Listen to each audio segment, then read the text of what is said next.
d'un certain âge. Il était presque à la fin de son ministère. Et Dieu lui parle et Dieu lui dit, prêche la parole. Et ce que nous avons besoin d'entendre, c'est la parole de Dieu. La parole, alléluia. Dans Matthieu, chapitre 13 et le verset 28, Matthieu, chapitre 13 et verset 28, chapitre 11, verset 28, il est écrit, il te parle, il nous dit, venez à moi, vous tous qui êtes fatigués, chargés, et je vous donnerai du repos. Prenez mon joug et recevez mes instructions, car je suis doux et humble de cœur, et vous trouverez le repos de vos âmes. Frères et sœurs et amis, quand Dieu appelle, je le fais exprès là du soir, quand Dieu appelle, on pourrait sous-entendre ou entendre que tout le monde va répondre. Que tout le monde va répondre. Quand le Seigneur dit, venez à moi, vous qui êtes fatigués, chargés, éprouvés, découragés, infirmes, malades, ou passant par des situations difficiles, par des déserts, par des épreuves, par la peur. C'est vrai qu'on prêchait Chal l'autre jour, il disait la peur ne glorifie pas le Seigneur. Et pourtant Dieu nous appelle et Dieu nous interpelle. Et Dieu nous dit que ce n'est pas à force de paroles. Ce n'est pas à force d'entendre des paroles qu'on va aller vers lui. Ce n'est pas une histoire de parole, se borner à écouter la parole, mais comprendre qu'est-ce que le Seigneur ce soir, il veut me dire.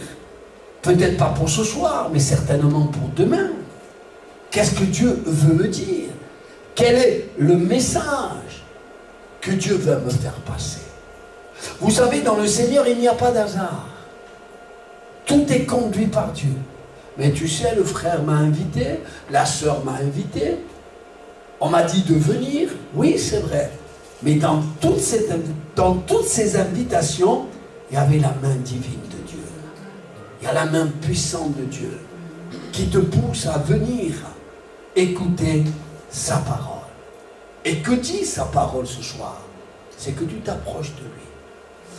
Pas en disant et en criant, en essayant d'épater la galerie, en essayant de se faire voir des autres. Seigneur, je m'approche. Ce n'est pas une histoire de bouche, mais c'est une histoire de cœur. Je veux m'approcher de Dieu parce que je traverse des situations difficiles. Je passe par l'épreuve, par l'angoisse, par la déprime. Oh, la drogue, l'alcool, la violence, la méchanceté, les liens, les vices, les passions sont là. Et je n'arrive pas à me libérer. Oh, j'ai essayé. À combien de fois et à combien de reprises d'être meilleur. D'essayer d'entreprendre, d'être meilleur. J'ai essayé, le premier de l'an, de prendre des solutions, de dire oui Seigneur, cette année. Mais toutes ces solutions que tu as prises sans le Seigneur, elles sont toutes tombées à l'eau. Parce que toutes ces solutions que tu as prises, elles étaient charnelles. Je ne dis pas qu'elles étaient mauvaises, mais elles étaient charnelles. Charnelles sans Dieu. Et sans moi, dit la parole de Dieu, vous ne pouvez rien faire. On a besoin de Dieu. Appuie-toi sur moi, attends-toi à moi. Et le regard fixé vers moi. Vous savez, ça fait des années que je suis dans le Seigneur. Merci Seigneur, c'est pas de l'orgueil, mais c'est de la vérité. Et c'est rare, c'est très rare, que quand un pasteur prie pour une personne, que je coupe le pasteur. C'est très rare, ça m'est arrivé très rare de couper le pasteur quand il est en train de prier, ou parler après le pasteur quand il est en train de prier pour une personne. Et une personne dernièrement, qui avait Serge Mathias qui était là, elle s'est approchée, elle a demandé qu'on prie pour son fils. Quoi de plus normal? Qu'on prie pour son enfant, qu'on prie pour une personne qu'on aime. Et le pasteur était en train de prier pour cet enfant, de cette femme, et à un moment, j'ai dit, ce qu'il te faut, sœur, c'est que tu poses ton problème au pied de la croix. Que tu arrêtes tous les jours de reprendre ton problème et de te soucier de ton problème et de continuer à demander à tel pasteur, à l'autre pasteur, je téléphone à l'autre, je téléphone à l'autre. Arrête! Maintenant, il faut que tu déposes ton problème à la croix. Et pas simplement que tu le déposes, mais que tu ne le reprennes plus. Parce que je reprends mon problème. C'est que je crois que je n'étais pas entendu de Dieu. Je le repose et je le repose et je le reposerai encore. Et Dieu dit dans sa parole que hors sans la foi, il est impossible de lui être agréable.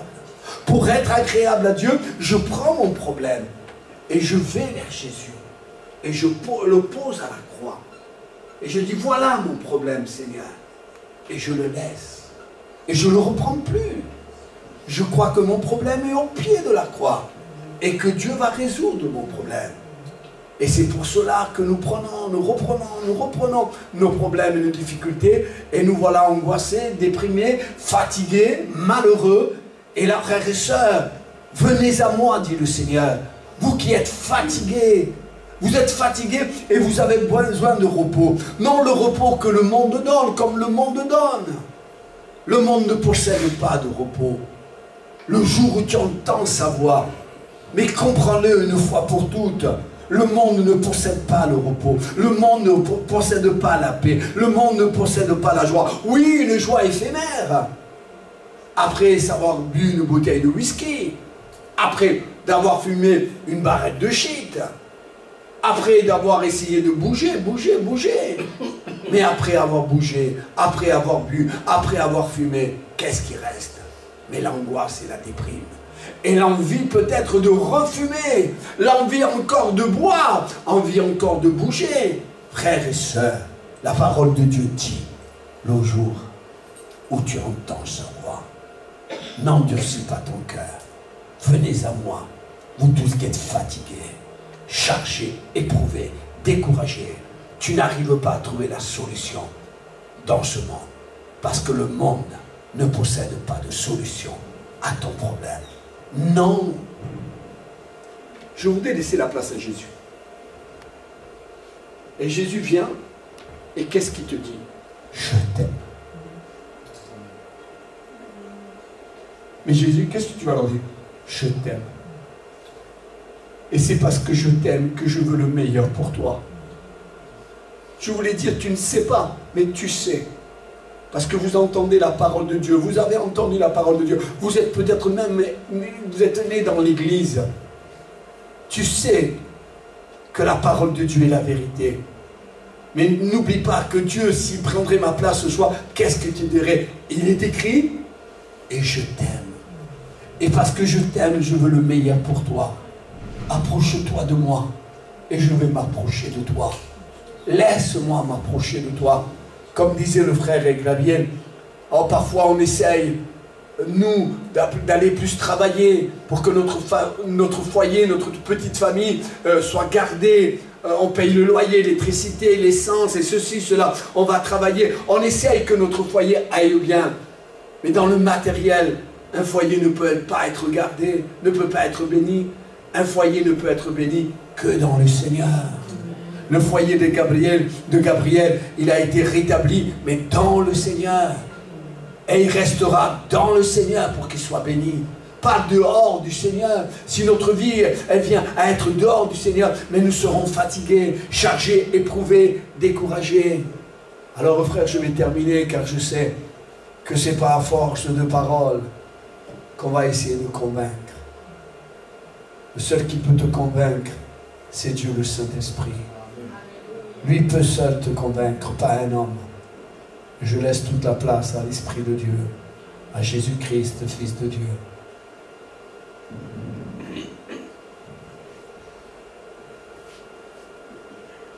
il y avait 10 malades. 10 malades de la lèpre. Certaines lèpres, surtout à l'époque, emmenaient à la mort. Et ces 10 lépreux, ils étaient malades de la lèpre. Et ils vont aller vers Jésus. Ils vont se mettre à distance de Jésus. Ils vont se mettre à crier. Et la Bible nous enseigne et la Bible nous dit que quand un malheureux crie, l'Éternel entend. Si tu te sens malheureux ce soir, commence à crier en sa direction.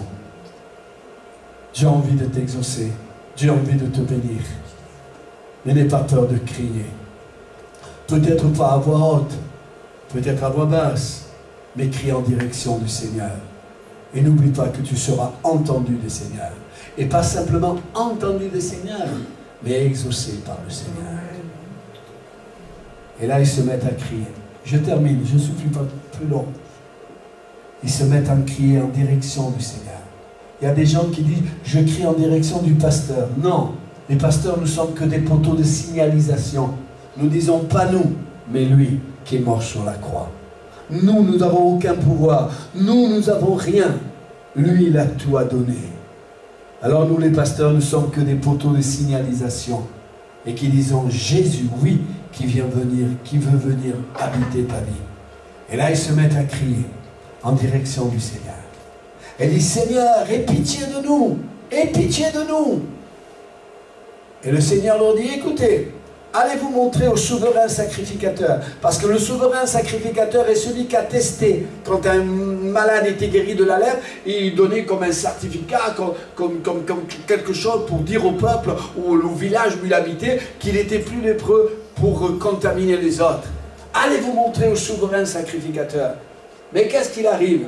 Quand ils sont en chemin pour aller vers le sacrificateur, les voilà guéris. Dieu veut te guérir de ton péché. Dieu veut te guérir de ton angoisse. Dieu veut te guérir de ton infirmité. Dieu veut te donner, ça vient de Dieu, directement du ciel. Dieu veut te donner ta prière exaucée. Dieu veut exaucer ta prière. Ils vont en direction du souverain sacrificateur, et quand ils vont en direction du souverain sacrificateur, ils voient qu'ils sont guéris. Mais 10 guéris. Mais qu'est-ce qu'il arrive? Les autres 10, après avoir été guéris, ils s'en vont dans le monde. Les 9, pardon, ils s'en vont dans le monde. Il n'y a qu'un qui retourne en arrière pour remercier le Seigneur. Pour remercier le Seigneur. Moi, je le crois après avoir fait expérience avec Dieu. Parce que Dieu veut que tu fasses expérience avec lui. Je veux dire, si Dieu prendrait ma place encore une fois ce soir, il te dirait, je t'aime. Je t'aime et je veux le meilleur pour toi. Je veux le meilleur pour toi. Laisse-moi bénir ta vie. Laisse-moi venir dans ta vie. Laisse-moi prendre la première place dans ta vie. Laisse-moi être à la salle à manger. Laisse-moi prendre la première place dans ta vie. Je veux te dire je t'aime. Et parce que je t'aime, je vais mettre de l'ordre. Où c'est qu'il y a du désordre? Et là, il y en a qu'un qui retourne en arrière. Remercier le Seigneur. Et cette personne qui retourne en arrière, ça serait bien que ce soit toi qui retourne en arrière et qui va vers le Seigneur et dire, mon foyer elle est à la dérive. Ma vie allait dans certaines débauches, dans la drogue, dans l'alcool, dans la violence. Ma vie était perdue. Mais je viens, Seigneur. On peut baisser nos têtes, on peut fermer nos yeux.